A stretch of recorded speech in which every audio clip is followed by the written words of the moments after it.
ओम सभी मित्रों को सादर नमस्ते जी। कुछ लोगों के प्रश्न आए थे यम यम वाप स्मरण भावम त्यजत्यंते कलेवरम पर मैंने कुछ बात रखी थी अपनी, तो उसमें लोगों के प्रश्न आए थे कि पुनर्जन्म होता भी है या नहीं।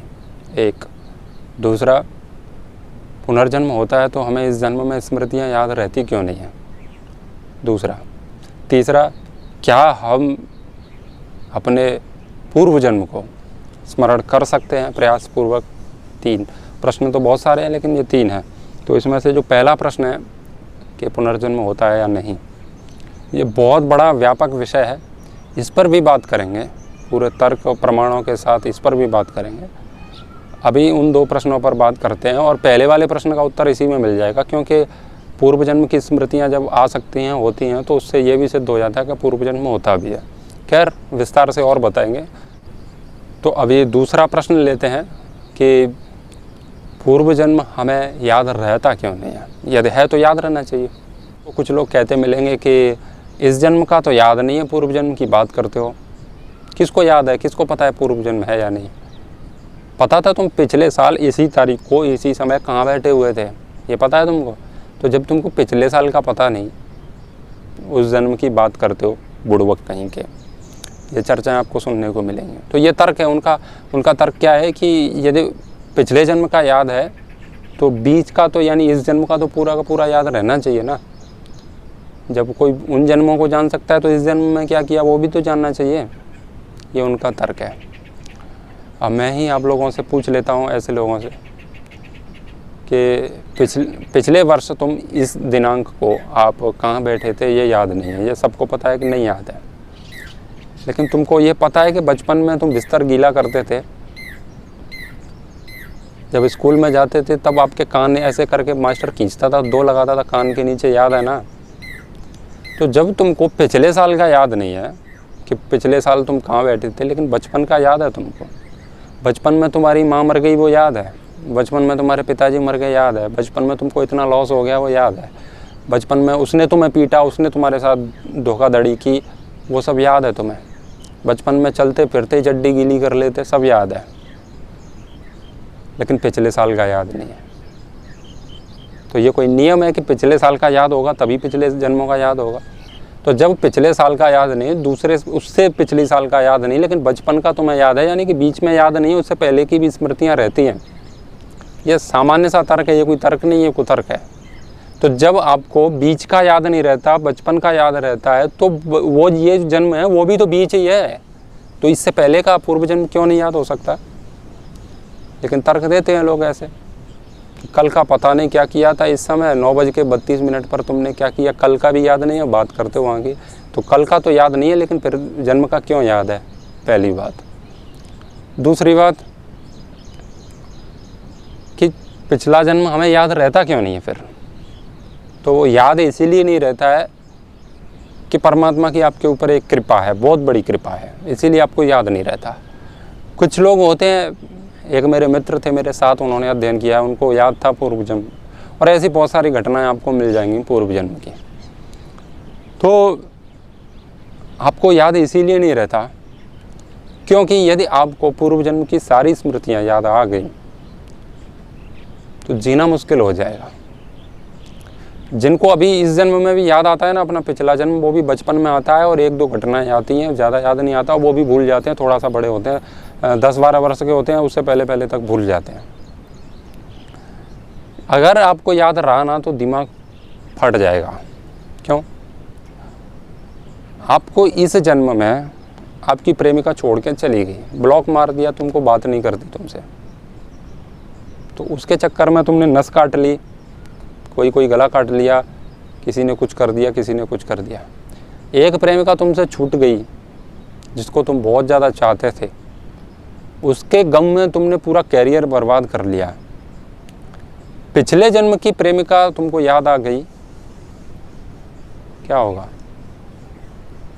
एक के मारे ये हाल है, 10-20 याद आ जाएगी तो क्या होगा। इस जन्म में भी आपने जिससे प्रेम किया उसने आपको धोखा दे दिया। एक प्रेमिका, 2 प्रेमिका, 4 प्रेमिका, 6 प्रेमिका, कई जगह मुंह मारा लेकिन व्यवस्था बनी नहीं, कोई ना कोई धोखा दे के चला गया। तो आपको दुख हो रहा है कि इतने लोगों ने मेरे साथ गलत किया है, मैं इनसे बदला ले लूँगा, ये करूँगा वो करूँगा। देखते हो आप कि आपसे कोई शादी नहीं करता, एक तरफा प्रेम करते हो तो कट्टे से मार दिया किसी को गोली, तो आपके शत्रु हैं यहाँ पर बहुत सारे। यदि आपको पिछले जन्म बहुत याद आ गए ना, तो यही काम हमने बहुत पहले भी कर रखे हैं। हम इंसान तो वही है ना, ये कार्टून बदला है, आदमी तो वही है, तुम संस्कार तो वही है। पिछले जन्म में हमारा साथ कितनों ने छोड़ा होगा, कितने घटनाएं हमारे साथ हुई होंगी अच्छी या बुरी, तो उन सबको याद करके क्या हाल होगा तुम्हारा।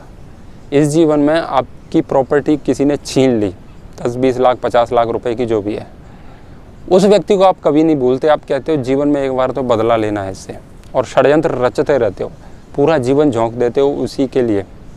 अगर आपको याद आ गया कि पिछले जन्म में भी मेरे साथ ये हुआ, और वो व्यक्ति तो मर गया होगा क्योंकि तुम मर गए, वो भी मर ही गया होगा, लेकिन उसकी संतान जीवित है ये आपको पता चल गया, उनके खिलाफ फिर तुम क्या करोगे, कितना याद रखोगे, और फिर क्या क्या होगा तुम्हारे साथ, थोड़ा सोचिए।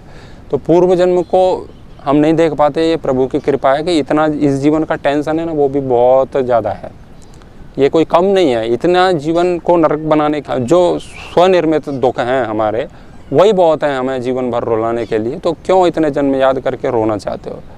तो पागल हो जाओगे अगर पूरी स्मृतियाँ आ गई ना, तो क्योंकि हमारी सामर्थ्य है नहीं उतनी सब कुछ समझने की, तो वो स्मृतियाँ नहीं आती हैं। वो प्रभु की कृपा है कि आपको याद नहीं है, ठीक है ना। आपको याद आ गया ना कि उस जन्म में तुम सुअर थे, किसी नाली में मुंह मार रहे थे, फिर उसका स्वाद भी याद आएगा। सुअर याद आएगा तो स्वाद भी याद आएगा, कैसा लगेगा? आनंद आएगा। जब तुम भोजन कर रहे हो याद आ गया तुम सुअर भी थे, जैसे अभी थाली में खा रहे हो वैसे नाली में खाते थे, कैसा लगेगा तुमको वो सब्जी रोटी या जो कुछ भी है? आनंद आएगा। और ऐसे कितने सारे जन्म होते हैं कॉकरोच के, न जाने क्या क्या होता है, इतनी सारी प्रजातियां, जी नहीं पाओगे, इसीलिए याद नहीं रहता है। तो ये बहुत अच्छी बात है। तो ये हुई पहली बात। और अब करते हैं दूसरे विषय में बात। दूसरा विषय क्या है कि क्या हम अपनी पूर्व जन्म की स्मृतियों को उभार सकते हैं? क्या हम जान सकते हैं कि हम कौन थे? हाँ, बिल्कुल जान सकते हैं। उसके लिए उपाय बताया है। उपाय क्या है? उसके लिए महर्षि पतंजलि ने कहा, संस्कार साक्षात्कारणात् पूर्व जाति ज्ञानम। संस्कारों का साक्षात्कार करने से हमें पूर्व की जातियों का ज्ञान हो जाता है। संस्कार दो प्रकार के होते हैं, धर्म रूप संस्कार और वासना रूपी संस्कार। तो यहाँ वासना रूपी संस्कारों का साक्षात्कार करने की बात कही है। तो जब हम उसमें संयम करते हैं, संस्कारों में धारणा ध्यान समाधि को संयम कहा है, तो जब हम उनमें संयम करते हैं तो हमें साक्षात्कार होता है।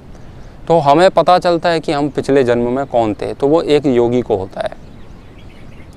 यहाँ पर योगी की व्याख्या है, किंतु सिद्धियाँ जो होती हैं वो मंत्र से भी होती हैं, औषधि से भी होती हैं, कई प्रकार से सिद्धियाँ होती हैं, लेकिन योगी प्रयासपूर्वक इस प्रक्रिया के द्वारा जान सकता है।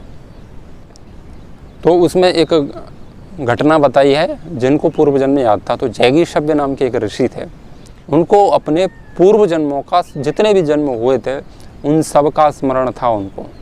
तो वो जैगीषव्य ऋषि कहते हैं, आवट्य जी उनसे पूछते हैं तो वो कहते हैं कि मुझे 10 महासर्गों का भी याद है।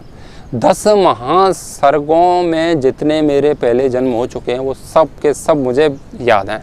तो संस्कारों का जब साक्षात्कार होता है तो वहाँ 3 प्रकार की चीज़ें साथ में होनी चाहिए, तब उसको पूर्ण साक्षात्कार कहते हैं। मतलब आपको पिछला जन्म याद आ रहा है तो ये आना चाहिए कि आप कहाँ हो, किस जगह पर हो। मैं कहीं खड़ा हूँ, कहीं ऐसे दिख रहा है, वो नहीं, आप कहाँ हो वो भी आपको लोकेशन पता होनी चाहिए, और आप किस समय में थे वो भी पता होना चाहिए। देश काल और निमित्त कई सारी चीज़ें हैं, तो उन सबको जानोगे, मानी पूर्व जन्म की स्मृतियाँ आएंगी तो समय भी याद आएगा आपको, स्थान भी याद आएगा, और क्या वहाँ पर था, क्या प्रक्रिया थी, मैं क्यों था वहाँ, बहुत सारी चीज़ें वो सब आपको याद आएंगी। उसको कहते हैं साक्षात्कार। तो पूर्व की जातियों का 10 महासर्ग होते हैं। महासर्ग यानी कि सर्ग तो छोटी छोटी खंड प्रलय ये जब कुछ होता रहता है वो उसको कहते हैं। महासर्ग यानी कि सृष्टि का जो काल है, सृष्टि का जो 4 अरब 32 करोड़ काल माना जाता है, तो इसको एक महासर्ग कहते हैं। ऐसे 10 महासर्ग, तो 4 अरब 32 करोड़ गुणा 10, इसको जोड़ लीजिए कितना होता है।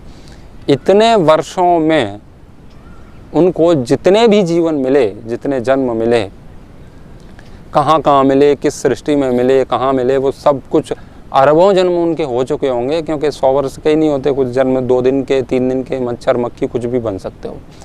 तो उनको 10 महासर्गों तक का याद था उनको। तो आवट्य जी उनसे पूछते हैं कि 10 महासर्ग आपको याद है? उन्होंने कहा हाँ याद है मेरे को।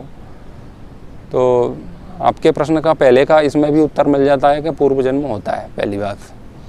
और इतने तक जान सकते हो, ये भी एक संभावना है, आप समझ सकते हैं, लेकिन योगी जान सकता है। और दूसरे प्रकार हैं वो एक बात अलग है, उससे भी जान सकते हो आप, मंत्र तप औषधि जो भी है। तो इतने जन्म तक उन्होंने जाना तब। और इसमें एक प्रश्न का और समाधान होता है। उन्होंने पूछा, आवट्य जी ने पूछा कि अब आपने इतने जन्म देख लिए, अब आप ये बताइए संसार में सुख ज़्यादा है कि दुख ज़्यादा है? तो वो कहते हैं संसार में सुख तो है ही, सुख का तो निषेध नहीं है। न्याय दर्शन में भी इस बात को कहा गया है कि सुख का हम उपालंब नहीं कर रहे, सुख तो है, सुख का खंडन नहीं है, लेकिन दुख ज़्यादा है। ऐसे ही जैगीशव्य ऋषि ने कहा कि इस संसार में मैंने हजारों करोड़ों अरबों जन्म ले लिए और इस संसार में मैंने देखा है कि सुख बहुत कम है, दुख बहुत ज़्यादा है। इसीलिए वो सुख है वो हे कोटि में रखना चाहिए, दुख है तो इसको भी छोड़ने के लिए तो सांसारिक सुख ये भी हे कोटि में है और दुख भी हे कोटि में ही आता है। तो उनने कहा कि वो जो सुख है वो नाम मात्र का सुख है, दुख बहुत ज़्यादा है, इसीलिए मैंने साक्षात्कार कर लिया, अब मैं इस संसार से छूटना चाहता हूँ। तो सोचो, और एक चीज़ और है, जो मुक्ति कहते हैं ना, ये कर लो मुक्ति हो जाएगी, ये कर लो मुक्ति, बहुत जल्दी मुक्ति के उपाय ढूंढते हैं। तो सोच लीजिए कि 10 महासर्ग बीत गए तब तक उनकी मुक्ति ही नहीं हुई, वो यूं ही चक्र में इधर उधर फिल्टर होते रहे इस धरती पर ही, कभी इस रूप में कभी इस रूप में। तो ये ऐसा नहीं है कि 2-4 जन्म 10-20 जन्म में आप हो जाओगे, 10 महासर्ग भी हो सकते हैं, उससे ज़्यादा भी हो सकते हैं, एक संभावना ये आपको इस दृष्टांत से हमको सीखने को मिलता है। तो उन्होंने कहा इस संसार में दुख के अलावा कुछ नहीं है, सुख तो है लेकिन दुख इतना है, इसीलिए वो सुख किसी मतलब का नहीं है। और वो कहते हैं कि मुक्ति का जो सुख है वो सबसे बड़ा सुख है। तो ये जो कहते हैं कि अत्यंत दुखों की निवृत्ति, यानी केवल दुख की निवृत्ति मात्र मोक्ष है, वहाँ कोई आनंद नहीं है क्या, ये प्रश्न होता है, बहुत ज़्यादा चर्चित है। तो इससे ये भी सिद्ध होता है कि मुक्ति में सुख प्लस होता है, मतलब दुख तो कोई नहीं, सुख भी होता है। ये जैगीशव्य ऋषि जी के वचन से हमें मिलता है। तो आवट्य जी और उनकी दोनों की ये चर्चा चलती है। तो 10 महासर्ग भी किसी को याद हो सकते हैं संस्कारों का साक्षात्कार करने से। तो जो व्यक्ति भी पूर्व जन्म को देखना चाहते हैं वो संस्कारों का साक्षात करके अपने पूर्व जन्मों को देख सकते हैं, संस्कारों में संयम करने से, धारणा, ध्यान और समाधि से। लेकिन ये इतना आसान नहीं है कोई इतनी आसानी से हो जाए। और एक चीज़ और है, वो पास्ट लाइफ रिग्रेशन वाली जो बहुत सारी संस्थाएं, किसी ने पूछा था कि ये जो लोग संस्था चलाते हैं वो भी पूर्व जन्म में ले जाते हैं, तो वो ले जाते होंगे किसी को, अब मैं तो व्यक्तिगत गया नहीं, लेकिन हाँ डॉक्टर लक्ष्मी न्यूटन और न्यूटन कोंडामेटी उनके पति हैं। हैदराबाद में एक संस्था है पास्ट लाइफ रिग्रेशन, आप सर्च कर सकते हैं, आपको मिल जाएगा। उनका मेरे साथ संबंध है कुछ ऐसे ही, तो मेल उनको आते रहते हैं मेरे को, मेरी उनसे इस विषय पर बात हुई थी। तो वो कहते हैं 8-10 सेशन लगेंगे, 10 सेशन में लगभग 70% लोगों को पूर्व जन्म याद आता है। अब उनको क्या याद आता है क्या नहीं है वो हम नहीं कह सकते, जब हम स्वयं पर वो कभी प्रयोग करेंगे जाके तब पता चलेगा कि क्या है, क्योंकि वो जैसा जैसा बोलते हैं हम वैसा वैसा करते जाते हैं, कल्पनाओं में खोते हैं, इसीलिए फिर बहुत सारी चीज़ें दिमाग में ऑटोमेटिक आती रहती हैं। जब हम सरस्वती शिशु मंदिर में पढ़ते थे तो प्रार्थना कराते थे आँख बंद करके, या कुंद्यंत शारहार धवला या शुभ्रवस्ताव्रता, देखो माँ सरस्वती आपको दिखाई दे रही होगी, और हम आँख बंद करके देखते थे। वो कहते दिख रही है यहाँ पे देखो, तो हम देखते थे आँख बंद कर, हाँ दिख रही है। दिखती इसीलिए थी क्योंकि वो सरस्वती शिशु मंदिर में सबसे आगे एक मूर्ति लगी रहती है सरस्वती माता की, तो वो हमारे दिमाग में थी, तो वो हमको दिखती थी। अब मैं आपको कहूँ आप आँख बंद कर लो और देखो, करो एक बार आँख बंद। अब मैं आपसे कहूँ आपको आपके पिताजी दिख रहे हैं, निश्चित ही दिख रहे होंगे कि पिताजी को आपने देख रखा है। तो पिताजी सामने दिख रहे हैं या प्रत्यक्ष है वो नहीं, वो एक कल्पना मात्र है।